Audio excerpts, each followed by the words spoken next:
Bienvenidos, amados hermanos en Cristo, a otra emisión de nuestro canal La Voz Reformada.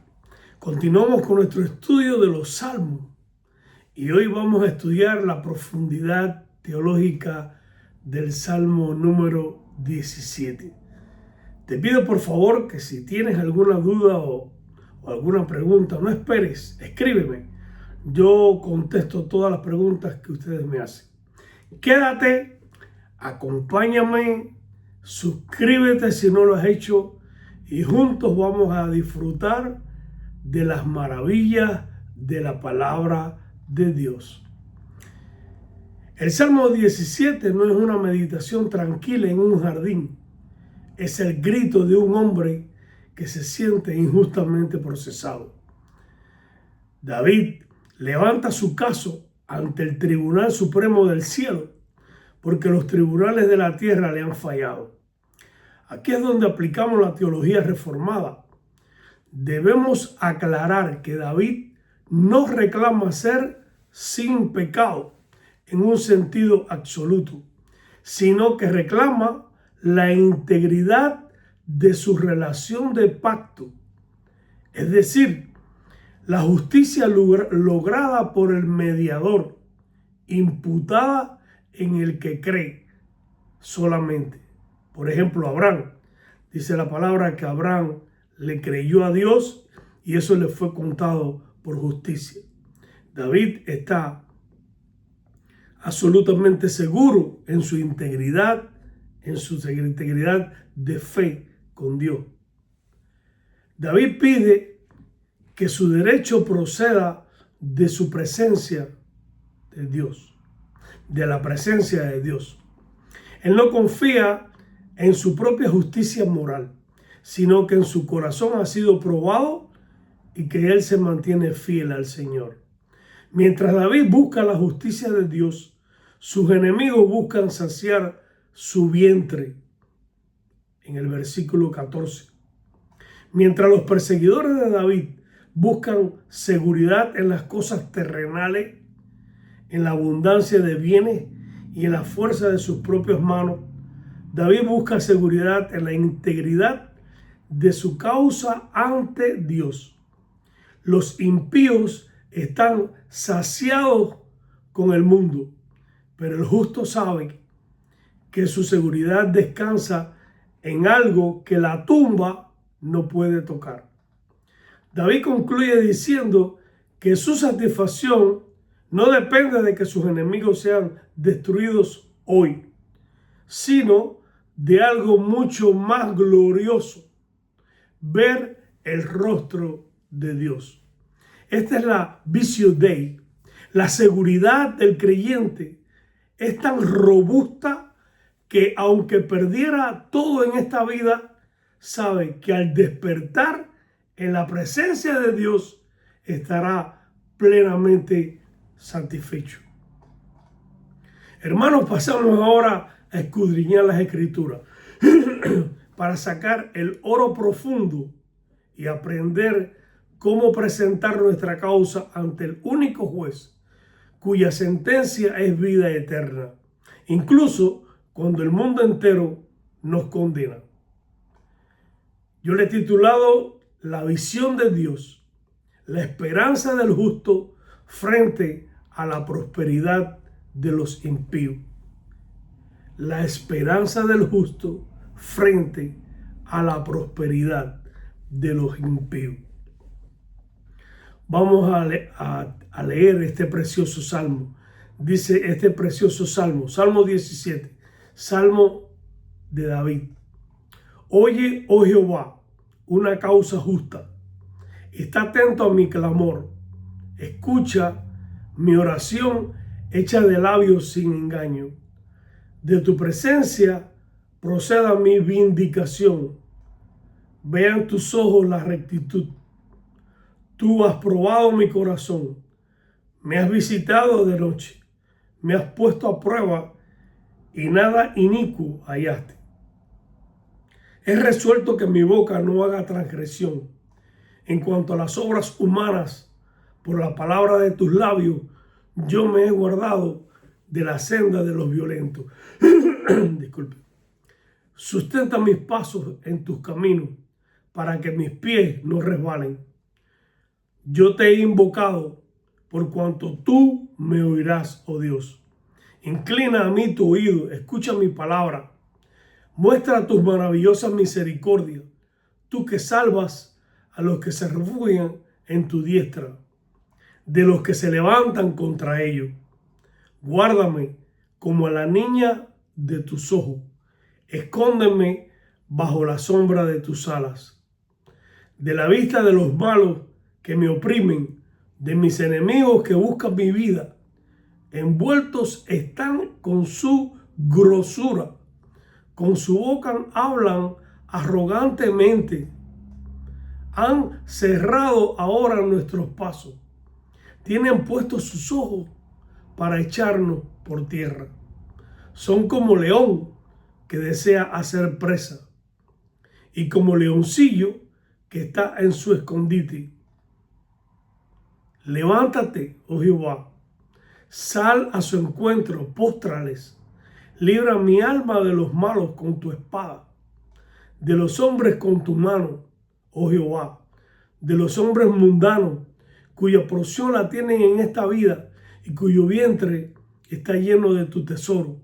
Sean saciados sus hijos, se sacian sus hijos, y aún sobra para sus pequeñuelos. En cuanto a mí, veré tu rostro en justicia. Estaré satisfecho cuando despierte a tu semejanza. Nos encontramos en el desierto de Judea, o quizás en las cuevas de Engadi. David, el ungido del Señor, se haya rodeado. Y en realidad ha sido algo injusto. La atmósfera es una tensión escatológica. Es decir, pensando en el futuro. ¿Qué va a pasar en el futuro? Los que no confían en Dios están pendientes de qué sucede ahora, en estos momentos. El justo está pensando escatológicamente en el futuro. El conflicto. Aquí vemos el conflicto entre la porción de este mundo y la herencia del siglo venidero. No es solo una petición de liberación física, es un grito por la vindicación forense ante el tribunal celestial. La tesis teológica de este salmo es que expone la seguridad del creyente, que la seguridad del creyente no descansa en la ausencia de enemigos, sino en la integridad de su causa ante Dios y en la promesa de una satisfacción final que trasciende la tumba. Es una confrontación entre la depravación total de los opresores, cuyo Dios es su vientre, y la unión mística del justo que anhela la visión de Dios. Este salmo se enlaza orgánicamente con el capítulo 31 del estado del hombre después de la muerte y la resurrección de los muertos de nuestra confesión de fe de 1689, al afirmar que las almas de los justos son recibidas en el paraíso para contemplar el rostro de Dios en luz y gloria. En la exégesis y la hermenéutica podemos ver que este salmo se estructura en tres movimientos. Primeramente, del versículos 1 al 5, vemos la invocación, una serie de imperativos. Simai, oye; Haxibá, atiende, dirigidos a la justicia de Yahweh. Vemos en segundo lugar la descripción del conflicto en los versículos del 6 al 12. Una petición bajo la metáfora de la niña del ojo y Son Bat Ayim frente a la ferocidad del león. Luego vemos la resolución escatológica. En los versículos 13 al 15, el contraste definitivo entre los hombres de este siglo, Memelet, y la esperanza de despertar en la semejanza divina. Algunos léxicos clave, términos léxicos, podemos encontrar, disculpen, en el versículo 1, el término sedet, que significa justicia. David no apela a una justicia propiamente inherente o meritocrática, sino a la rectitud del pacto de Dios. En un sentido protológico, es decir, la protología derivada del griego proto, primero, y logo, estudio del discurso, es una rama de la teología contemporánea que se enfoca en el estudio de la doctrina dogmática relacionada con los orígenes y el principio. Es decir, en un sentido protológico, a la justicia imputada que el Mesías traería. Es decir, hemos escuchado el proto-evangelio, cuando el Señor da la visión de que el Mesías vendría de la descendencia de la mujer. Ese es el proto-evangelio. Aquí estamos viendo también el protológico también, que significa que son el origen de todas las cosas, la justicia imputada en el Mesías.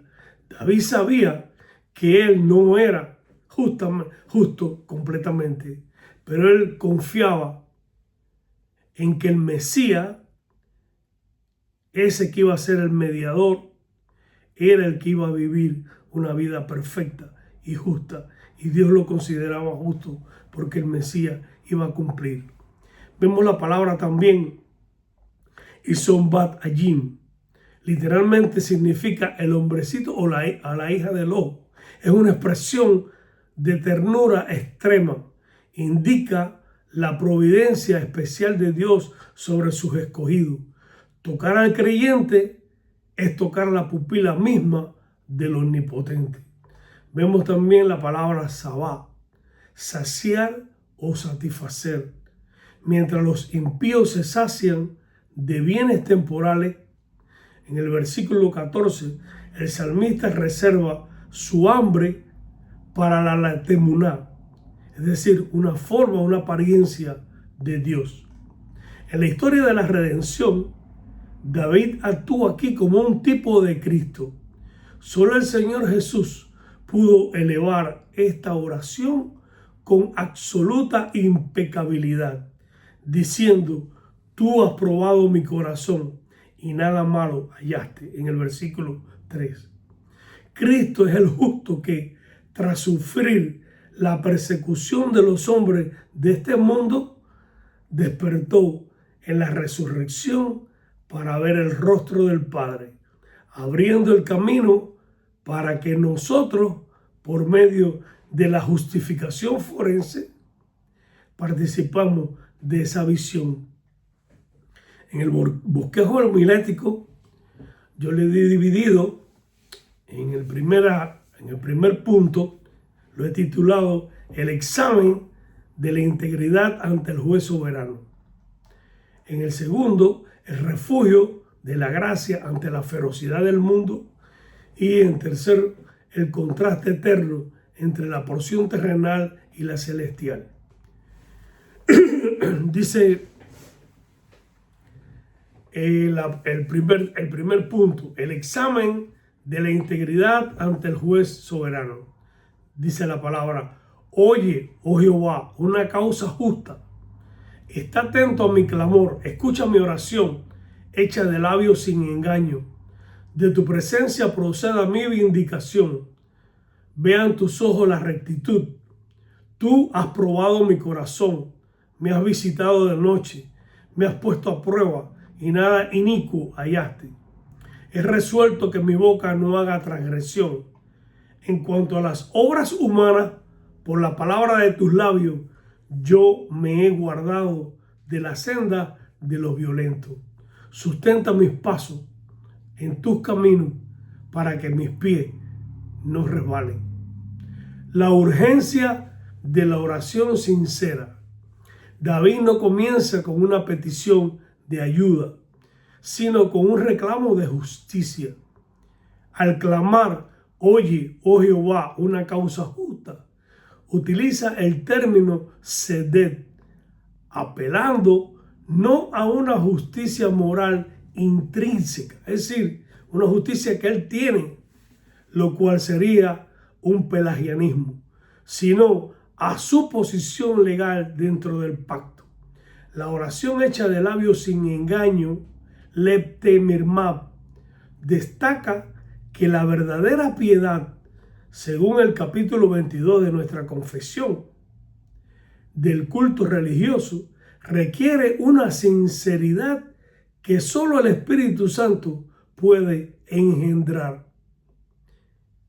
Es decir, que naturalmente no tenemos esta sinceridad. Esta sinceridad tiene que ser engendrada en el Espíritu Santo cuando recibe a Cristo como Salvador y es regenerado.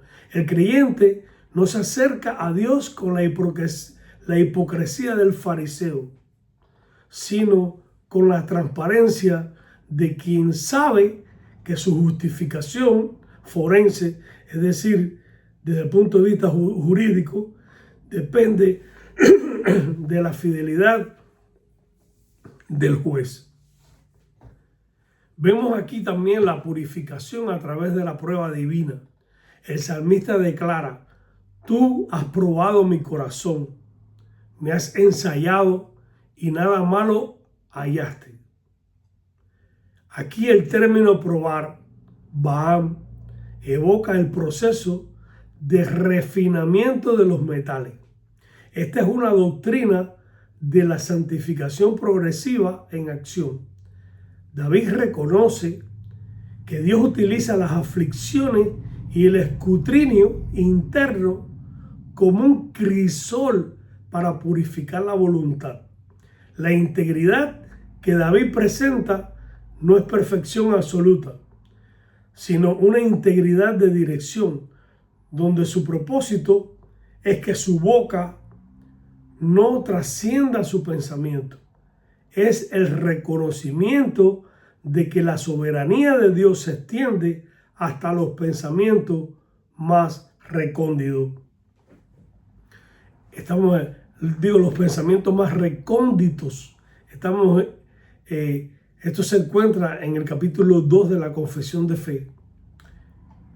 Habiendo establecido su estatus legal y su integridad de corazón ante el tribunal divino, el salmista no se queda en la introspección estática. La lógica de la fe dicta que si el juez ha validado la causa del suplicante, entonces el juez está obligado por su propio carácter a actuar como defensor. No podemos pedir la protección de la gracia si primero no hemos sometido nuestra vida al examen de la santidad. Por lo tanto, la validación interna de la integridad se convierte en el fundamento jurídico para la petición externa de refugio. Es decir, primeramente debemos de venir delante de Dios. Que Dios nos examine, que Dios sepa si en nuestro corazón hay algún tipo de maldad o algo. Y luego, cuando nos presentamos delante de Dios, es que podemos esperar que ese juez actúe a nuestro favor. Vemos en el segundo punto el refugio de la gracia ante la ferocidad del mundo. Dice los versículos, a partir de los versículos 6. Disculpe, estoy con alergia. Yo te he invocado por cuanto tú me oirás, oh Dios. Inclina a mí tu oído, escucha mi palabra. Muestra tus maravillosas misericordias, tú que salvas a los que se refugian a tu diestra, de los que se levantan contra ellos. Guárdame como a la niña de tus ojos, escóndeme bajo la sombra de tus alas. De la vista de los malos que me oprimen, de mis enemigos que buscan mi vida. Envueltos están con su grosura, con su boca hablan, arrogantemente han cercado ahora nuestros pasos. Tienen puestos sus ojos para echarnos por tierra. Son como león que desata a ser presa y como leoncillo que está en su escondite. Ahora aquí viene la petición de una maravilla de misericordia. Palabra. David pide: muestra tus maravillosas misericordias. Eleb Hasadeka. El verbo palá sugiere algo que es distinguido o separado. David no busca una providencia común, sino una intervención extraordinaria del pacto. Al pedir guardar, el ser guardado como la niña de sus ojos, apela a la protección más tierna y vigilante de Dios. Esto nos recuerda que los escogidos son objeto del amor especial y particular. Capítulo 3 del decreto de Dios de la confesión de fe. Una gracia que no solo salva, sino que preserva de manera invencible frente a las acechanzas del maligno. Vemos la anatomía de la impiedad, el orgullo y la voracidad de los que quieren hacer daño al justo. La descripción de los enemigos es una vívida ilustración de la depravación total. Están cerrados con su grosura, el van, una metáfora de corazones insensibles y endurecidos por la prosperidad material. Su lenguaje soberbio, porque no reconocen señorío superior al suyo. Se comparan con el león que desea arrebatar su presa. Teológicamente, esto representa la hostilidad del siglo presente contra el reino de Dios. El impío no solo peca por debilidad, sino por una naturaleza depredadora que busca destruir la imagen de Dios en el justo. Sin embargo, la protección contra el león terrenal, por más milagrosa que sea, sigue perteneciendo a la esfera de lo terrenal. Si David solo buscara sobrevivir a Saúl o a sus enemigos, su esperanza sería tan finita como su vida. La dialéctica del Salmo nos obliga a movernos de la liberación del cuerpo a la satisfacción del alma.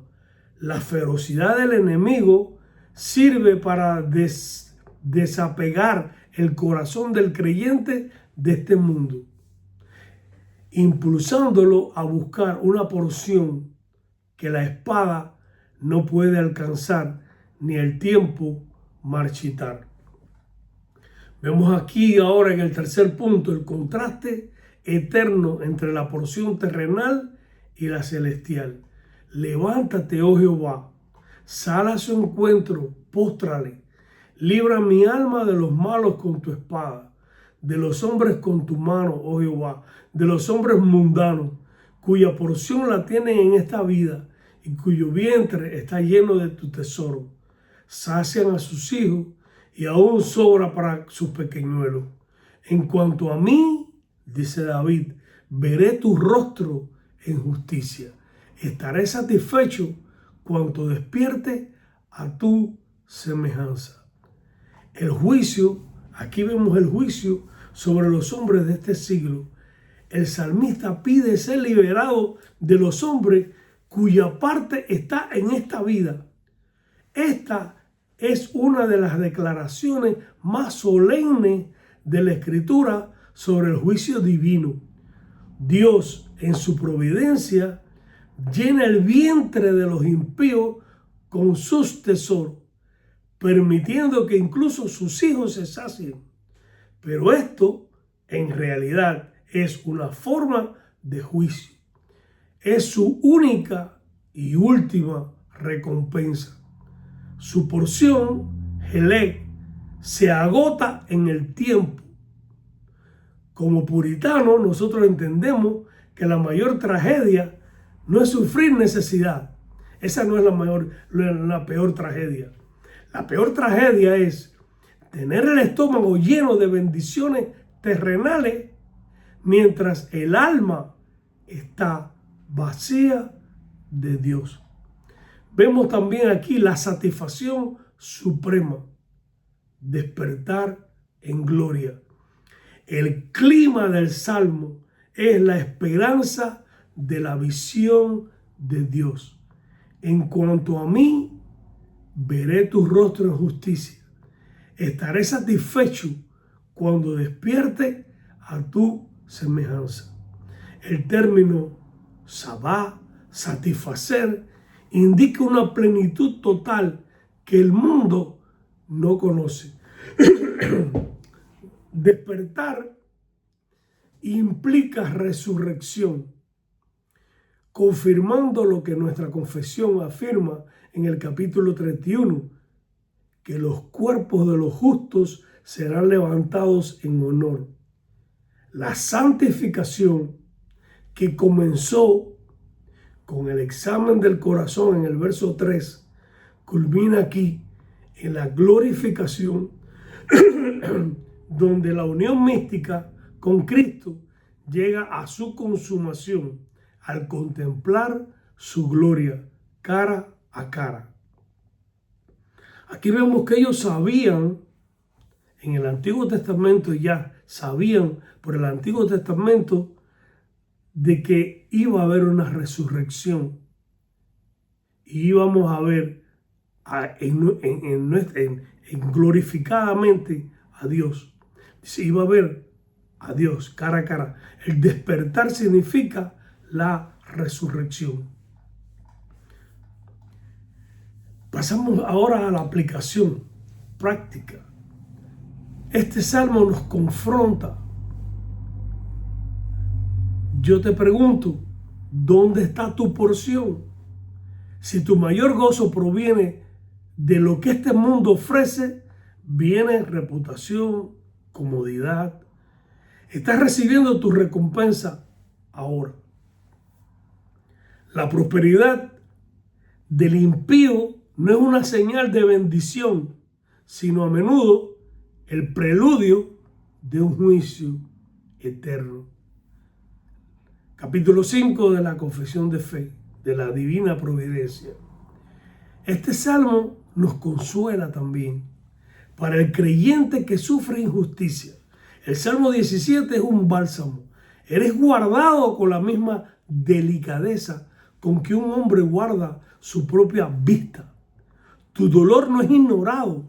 Tu vindicación está sellada en la resurrección de Cristo. Este salmo además nos da una guía para la santidad. La ética de este salmo nos llama a una vida de labios sin engaño. La santidad consiste en preferir la visión de Dios mañana que los tesoros del mundo hoy.